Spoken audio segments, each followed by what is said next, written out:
The U.S. Department of Energy is cleaning up the Oak Ridge Reservation of residual hazardous and radioactive contamination left over as a result of decades of nuclear energy research. Much of that work has been influenced by the Oak Ridge Site-Specific Advisory Board, a citizens panel that provides independent advice and recommendations on DOE's cleanup operations. You're welcome to attend the meetings and be part of this important work. For more information, call us or visit our website. The meeting started. If you will, everyone, please mute your phone line connections. We'll go ahead and get started. We'll go straight to the welcome to tonight's meeting on November the 9th. Go straight to Ms. Wilkerson if you have any comments. Yes, absolutely. Good evening. Glad to see you back this month and very thankful to be here in attendance tonight. I would like tonight to especially thank and recognize the members of the board who are completing their service. And I'm going to mention their names as a recognition: Greg Malone, Marite Perez, Fred Swindler, Rudy Weigel, and Zach Wilkins. Oh, no, Rudy, that's not fair. I tried.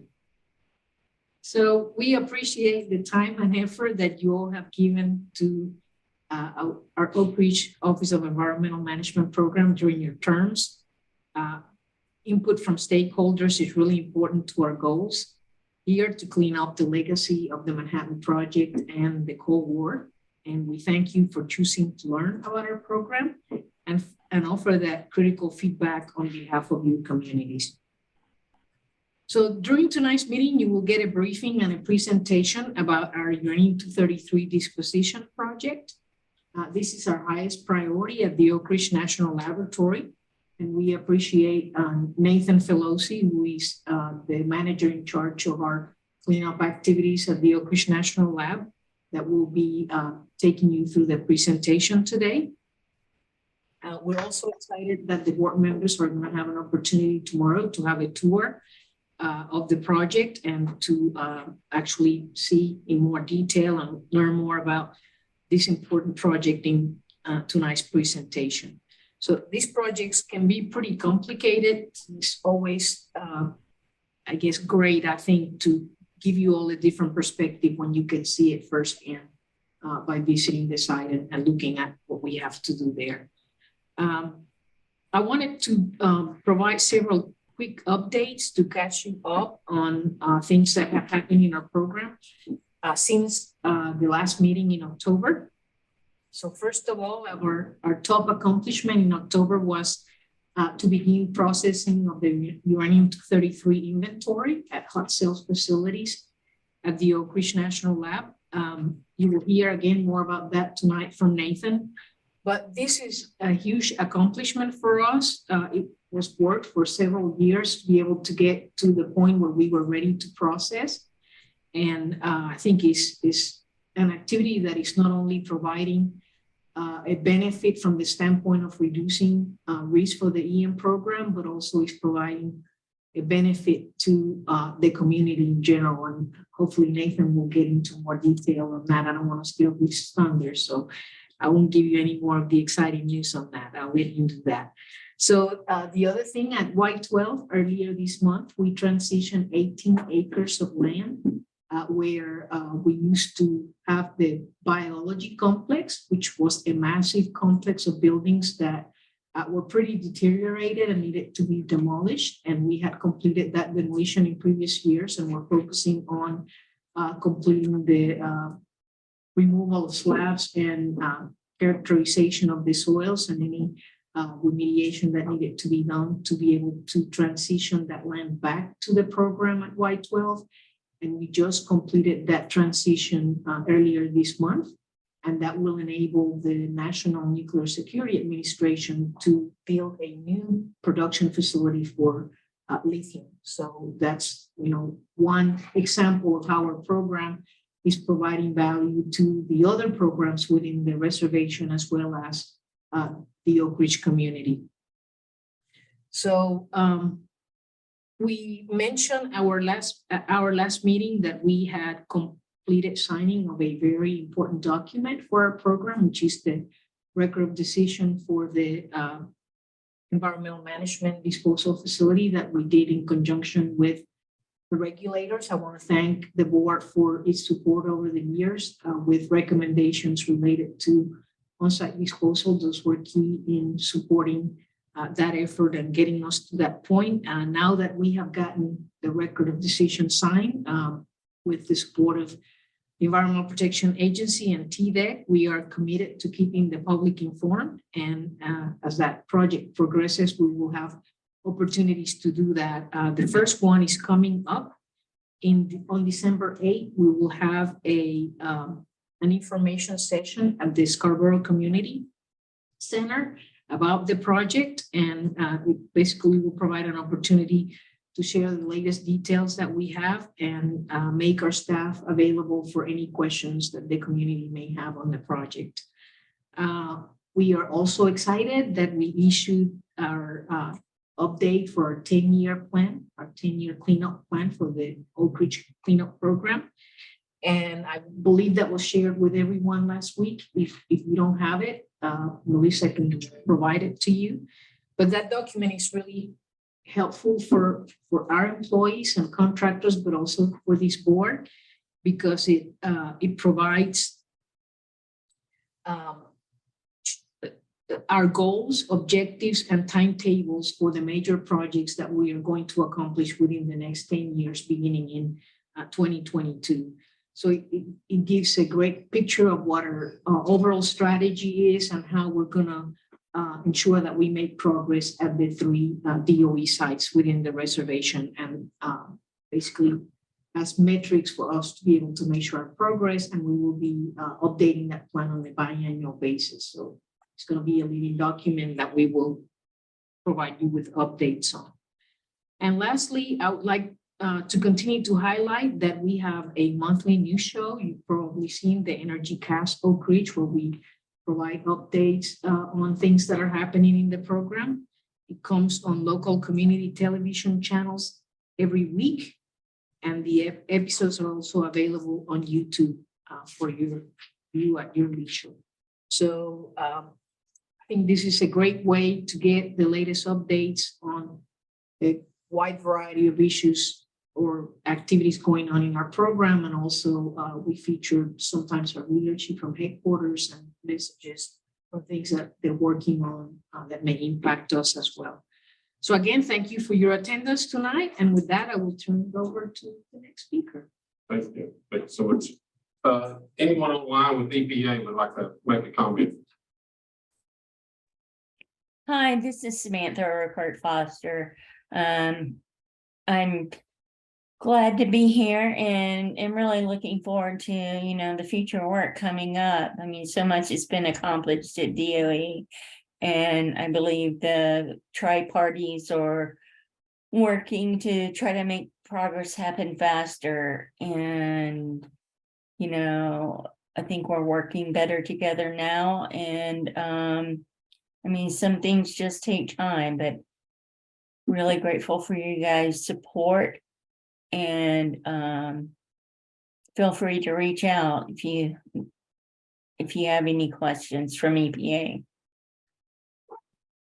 Thank you. We'll go straight to TDEC. Christoph, you with us tonight? Yes, good evening. I concur with Samantha's statements, and I also value very much SSAB's involvement and sometimes very tough questioning. Thank you very much. Thank you, Christoph.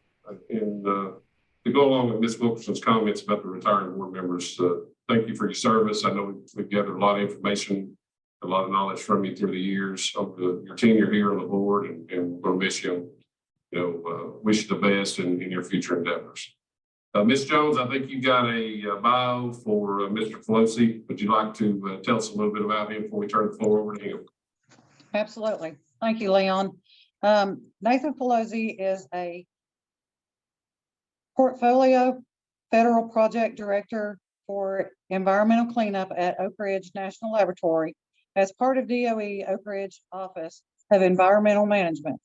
As a federal project director, Pelosi oversees all the planned and ongoing environmental cleanup operations at ORNL. Previously, Pelosi served as the engineering Branch Chief for OREM. He brings more than 20 years of experience in operations, construction, engineering, and project management within DOE and the U.S. Army and private industry to his new role. He is a registered professional engineer in the state of Tennessee. He is a certified project management. He is a certified project management professional. Pelosi also has numerous certifications. He earned his bachelor's degree in civil engineering from the University of Tennessee. And I just want to thank him for his service to the U.S. Army also. Thank you, Ms. Jones. We'll turn it over to you, Mr. Pleasant. Yes, sir. Appreciate it. Good evening, everyone. I'm glad to be here to give you an update on the U-233 project. I work for Laura. She had spoke a little bit about the project that I'm going to give you an update on. I want to talk a little bit about the background of the project, some of the facilities, just to make sure everybody has that familiarization with the project. We'll talk about some current and future status, and then some info on the process itself. We got a video at the end. Next slide. So the project has two primary facilities. One I'm going to talk about here, 3019, the other's 2026 I'll talk about next. But it was one of the original facilities of the Manhattan Project. As you're probably aware, at the lab's founding was called X10, but with the primary mission of producing some plutonium, and this was the pilot facility for that they took that technology on at Hanford and done the full-scale reactors and also technology to Los Alamos. So it started with the graphite reactor out there. That was used to irradiate the material in that reactor. And once that material came out of that reactor, there was an underground with water canal. So once those slugs came out of the reactor, it went into that canal. They put it in buckets and basically took it down the water canal, the long reach stuff, to this facility here at 3019. It was originally called the chemical processing plant. And that's where the plutonium extraction took place. So they irradiated it, the graphite reactor, brought it over to 3019 is where that was extracted for the first plutonium extraction processes. So after that, it was served numerous missions for years after that as a testing radiochemical processes and a number of other missions. And around the 1960s, the country established Building 3019 as the repository for uranium-233 for the country. So they consolidated all of uranium-233 in Building 19 for the country. And it's been in safe storage since. Next slide. So one of the other major facilities is Building 2026. And it was constructed in the 60s as a radioactive materials analytical laboratory. And it had a number of missions as well throughout the years for the Oak Ridge National Lab. Until about 2017 is when we took over that facility. We, as the Environmental Management Cleanup Program, took that facility from the lab there and was in preparations for what we were going to use it for processing. I'll talk about some modifications that we did to that facility here in a little bit, but since about 2019, it's been our processing facility. We have storage facility 3019 where we store the items, and where we downblend is in Building 2026. Next slide. Just to give you some idea of what these containers look like, you can see in the picture, and then for reference, the middle bottom can is a soup can type size. So that's the kind of size you're dealing with. So a lot of these, they're in varied containers with varied materials in them. Like I said before, it being the repository, all these missions that were done across the country, for different things, that material all had to come back to Oak Ridge to be placed there. So it's what you see a lot of the differences in there. We see basically two categories for the material. Our first category is what we call direct disposition. That means we didn't need to take it to 2026. We don't have to downblend it. We can dispose of it as is. And we disposed, that's about half the inventory, what goes in that first category. And we've disposed and also transferred most of that material. If there was a programmatic value for this material in DOE and the other program offices needed that material, that we done those transfers as well. So that's the first category, about half the inventory we're able to direct disposition. That's been over the past years. And where we're at now is the rest of the inventory, we have to do some download to disposition that material. And we started in 2019 in glove boxes. We'll talk a little bit more about that, but over the next several years is where we'll be in this downblending the rest of the material to properly dispose of it. You'll see some of the process later on, but it's kind of where we're at now. And we started that up. That's what we're working on currently. Next slide. As Laura had already spoke of, this is one of our top priorities. It is the top priority at Oak Ridge National Lab as far as my portfolio. We've completed those upgrades. As you see the check mark there, that's the first performance measure. We completed those upgrades I'll talk about here in a minute. And we're just started up that second performance measure where we're getting into the downblending and the processing operations. And we'll be there for several years until we get to all the material. And eventually we want to transition this building to decommissioning where we can clean up that project as well. But a lot to do. Next slide. So in order to support the downblending that we have to do in 2026, we had to do some modifications to the building. We installed some new manipulators. The old manipulators that were in and you can see the hot cells there, and the manipulators bottom left. You can see those are your hands and fingers inside the hot cell. If you're familiar with what a hot cell is, but it's basically a big concrete box that separates us from the highly hazardous material. And so we upgraded those to manipulators that had longer reach and also had more strength capability, could pick up more. We had a number of feet of piping that went in between the process systems that we had to put in place, and then solidification equipment.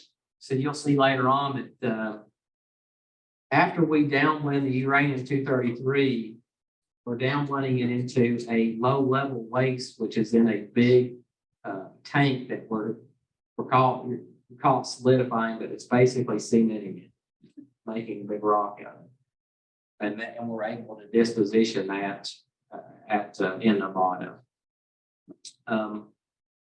We had to add a new diesel generator. Of course, a lot of this stuff was 60s era, and the generator was antiquated. We need a more reliable backup generation. We had to upgrade the electrical components throughout the system to bring it up to what we needed and install the new equipment. And then also we had to do some upgrades in the hot cell. This building is pretty unique as far as the hot cells go and the design. They have basically a big block in the back of it that you could pull out to get into the hot cells. So you have access to those hot cells, but we had to pull out the old equipment, clean out those hot cells, and then add the equipment that we needed to do the download. Next slide.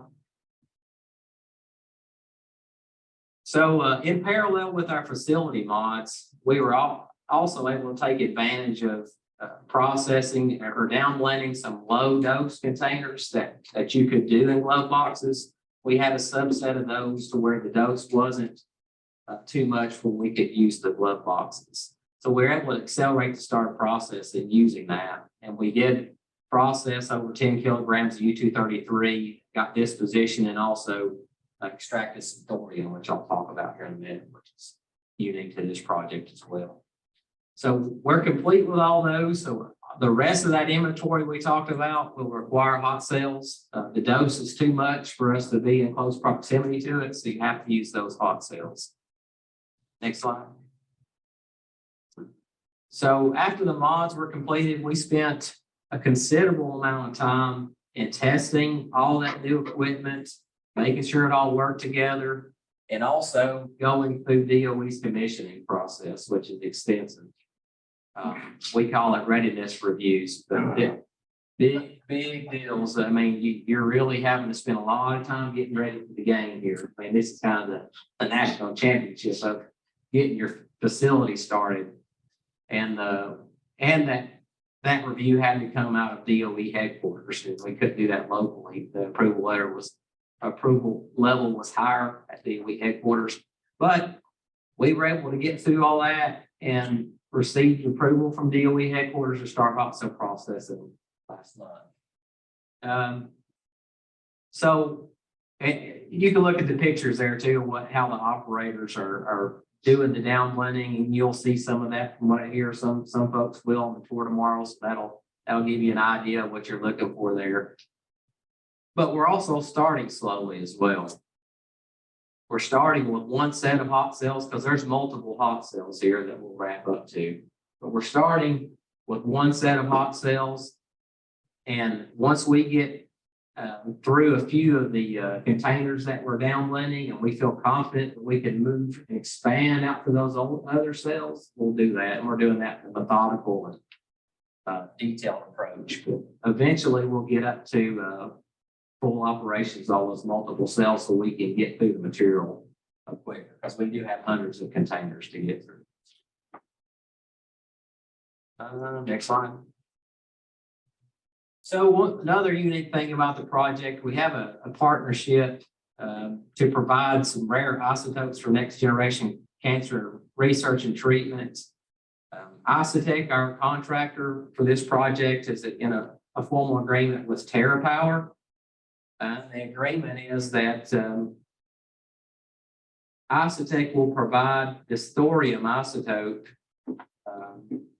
in consideration for funding as well. So it's twofold.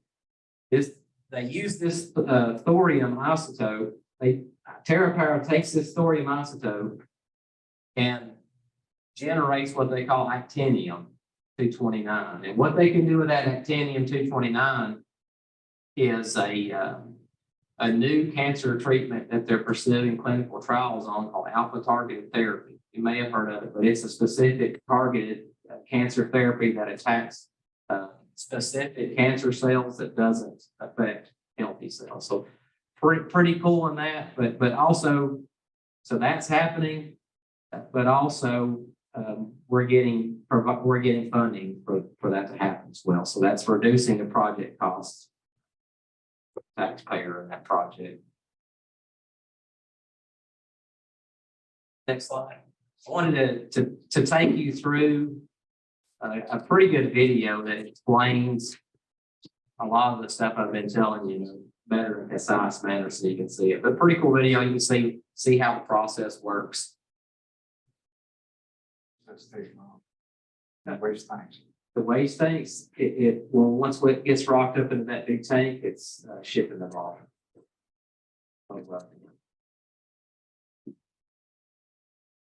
That's all I had as far as the presentation. So,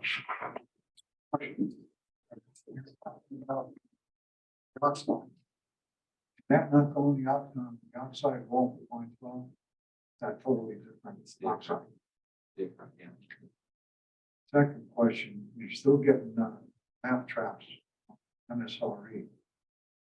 If once that building's decommissioned, if MSRE hasn't been decommissioned yet, what are they going to do with map traps? Good question. The process is also changing in MSRE. So we're putting in a continuous purge system there that will no longer. That's going back to the continuous purge. Yeah. Okay, as opposed to what it is now. Yeah, we pump down and capture that map traps, that process. We're going to be completing installation of that continuous purge system this coming year. And we'll be able to, we're going to run it for about a year or two and keep the old process, make sure things going good. But that process is long done process. Any other questions in here?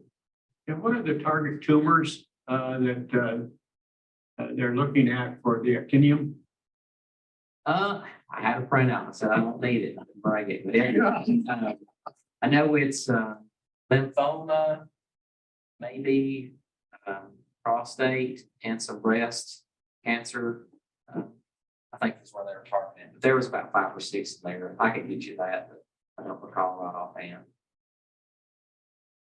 But I guess the best thing about this is that it affects healthy cells a lot less. Now, how we come up with that, that's just one of those things. You But, could aim it better, probably. yeah, I mean, it delivers it to the cancer, I guess, the vicinity of the cancer cells, and it specifically attacks those cancer cells.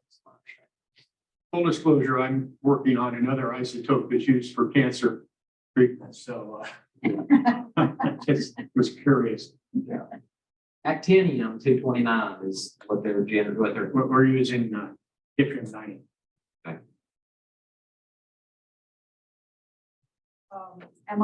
Is my feeble memory correct? We actually visited the hot cells 3 years prior to COVID, prior to anybody do anything with the buildings. Aren't we in the building? That's right. So it's had a remodel since we Yeah. bought it. It was destined for that. And the video, which is oversimplified, showed all of these different acid things going into exactly the same containers. My guess is they don't. But they move from one hot cell to another. Yeah, well, if you recall too, you bring it in, you're dividing, it's kind of one division cells where we're dividing it, but in that processing cell, you're going through multiple columns. It's their own columns. Yeah, you're not, it was the same diagram that it would be Sure. used over and over. It's actually separate. And how many functioning hot cells do you expect to have? 5. Any other questions in the room? We'll go online. If you have a question, please raise your hand. We'll call you out in order. We can't see their hand. Come up, we'll yell. Singing before the box. Any questions online?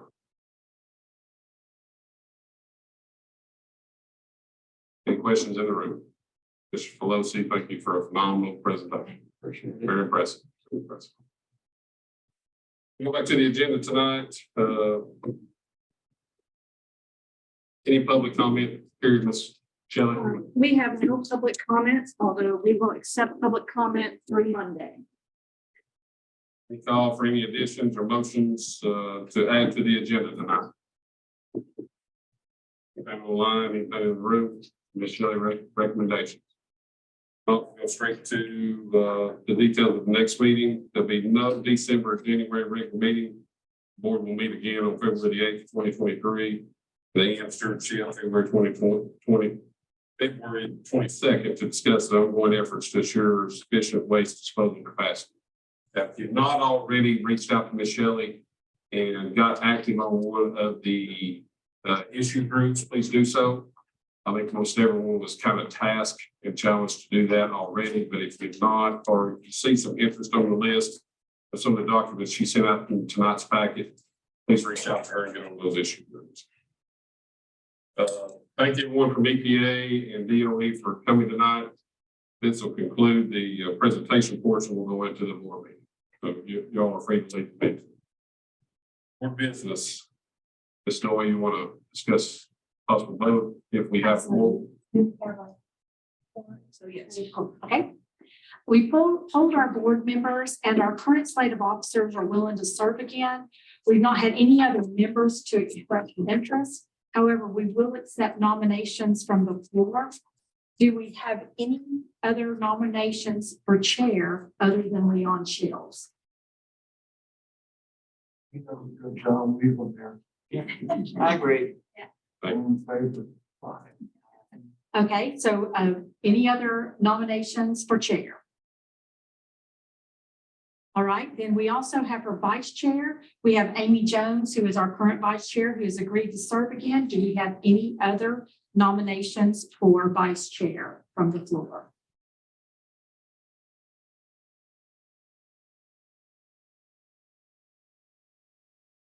All right, for secretary, we have Michelle Lohman. Do we have any other nominations from the floor other than Michelle Lohman?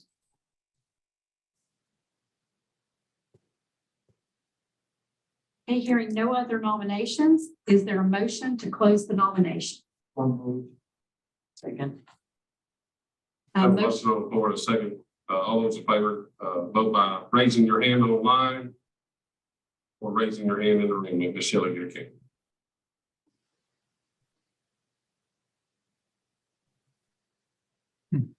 Okay. Motion passes. Congratulations. Thank you. Do we have a motion to approve the previous meeting minutes from June the 8th of 2020? Have a motion on the floor by Ms. Harriet. Do we have a second? Motion and a second. All those in favor, please raise your hand.